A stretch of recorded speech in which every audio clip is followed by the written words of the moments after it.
ধন্যবাদ আপনাকে দর্শক। মানুষের কিন্তু মিরাজ ভাই কিন্তু আমাদের তথ্য দিয়ে সহযোগিতা করেছে এবং ধন্যবাদ সবাইকে, ভালো থাকবেন, সুস্থ থাকবেন, আসসালামু আলাইকুম। এক একটা ছাপা এক একটা ডিমে যেমন মানুষের যুবক বাচ্চা হয়, দুইটা ডিমের মধ্যে দুইটা বাচ্চাও পাই যায়। আমি সেদিনকে একটা ডিম দিয়ে দুইটা বাচ্চা পাই করছি। ধন্যবাদ আপনাকে মিরাজ ভাই, আপনারা আমাদেরকে তথ্য দেওয়ার জন্য আপনাকে অসংখ্য ধন্যবাদ। এবং আপনারা যে কাজটি করতেছেন এটা হচ্ছে আমাদের নৈতিক কাজ, যেটা হচ্ছে আমাদের ঐতিহ্য এবং পরিবেশ পরিকল্পনা যে বন বিভাগ রয়েছে তাদের সাথে কথা বলে কিন্তু কন্ট্রাক্টের মাধ্যমে করছে। তারা কিন্তু বিভিন্ন জায়গা থেকে বন বিভাগের লোকের সাথে কথা বলছি, বিভিন্ন জায়গা থেকে সাপ উদ্ধার করে এনে কিন্তু লালন পালন করার পর উপযুক্ত একটি জায়গা থেকে কিন্তু বন বিভাগের লোকদের সাথে নিয়ে কিন্তু উপযুক্ত নিকটীয় স্থান, যে স্থানে মানুষের আনাগোনা কম, সেই জায়গায় কিন্তু এই সাপগুলোকে আবার কিন্তু ছেড়ে দেওয়া হয়। সেরকম তথ্য কিন্তু আমরা জেনেছি এবং আগেও জানছি। এখন দর্শক আমি আপনার কাছে বলতে চাই, অনেকেই বলে সাপ দ্বারা অনেক টাকা ইনকাম করা যায়, সাপের দ্বারা অনেক মানুষ অনেক উপলব্ধি করেছে। আসলে এই কথাটা একদমই মারাত্মক মিথ্যা কথা। আজকে যে ভাই কষ্ট করে আপনার বাসা থেকে সাপ উদ্ধার করবে, আপনি তাকে যে খুশি যে চারা দিন চা খাওয়ার খরচা দিবেন, সেই খরচাটা কিন্তু তারা পায়। এর ব্যতীত কিন্তু বন বিভাগ থেকে কিন্তু তারা কিন্তু টাকা পয়সা পায় না, এরকম তথ্য আমরা পর্যন্ত পাইনি।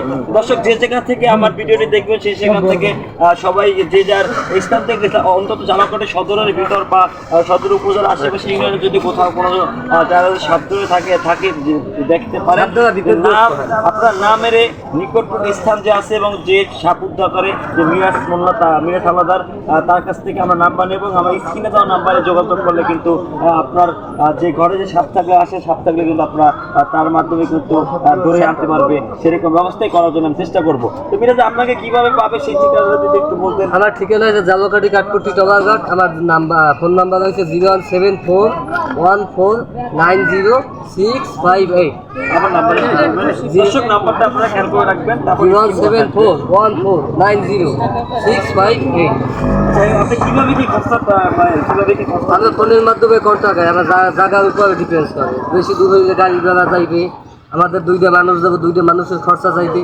তারপর আমাদের কিছু যদি একটা মানুষের আজকে একবারই মাটি করতে গেল 800 টাকা 700 টাকা বেতন আছে, ওই দুইটা মানুষের বেতন দেবে, ওই অনুযায়ী আমরা কাজ করি।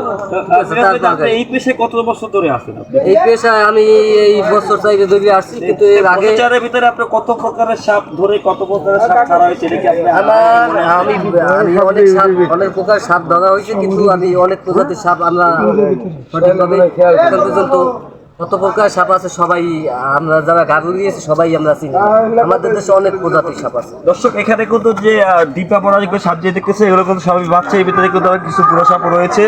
এখানে কিন্তু যে উচ্চ পড়া জনগণ যাদেরকে দেখতেছে তারা কিন্তু এই ডিপার ভিতরে যে সাপ রয়েছে সাপ দেখা কিন্তু তোমরা কিন্তু এখানে এসেছে। এখানে তারা কিন্তু স্থানীয় থাকার পরে কিন্তু এই বিষয়ে দেখতে ভালো লাগে। এমনকি আপনারা কোন সাইডে একটু নিয়ে যাও।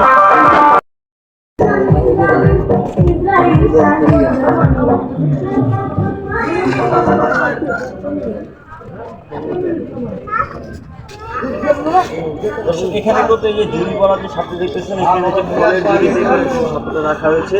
এখানে কিন্তু যে পোড়া সাপ যেটা বলা হয় যে সেই সাপগুলো এখানে রয়েছে।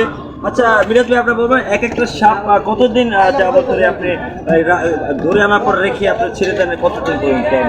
আমি এটা ছাড়বো কি, আমি বন্ধুদের সাথে কথা বলছি, আমি তাদের হাতে এটা সবদ্ধ করবো। আমাদের যা জালকাঠির যে পরিস্থিতি, এখানে বনজঙ্গল নাই, ঘনবসতি বেশি, যার জন্য এখানে ছাড়ার কোনো পরিস্থিতি আমি নেই নাই। আমি বন বিভাগের সাথে আলাপ করছি, বন বিভাগ আমি এগুলো দিয়ে দেবো, এই মনোস্থাপ করছি।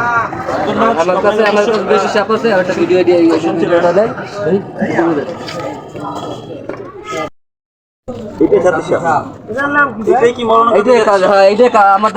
আমাদের দেশে কালিজেট বলে,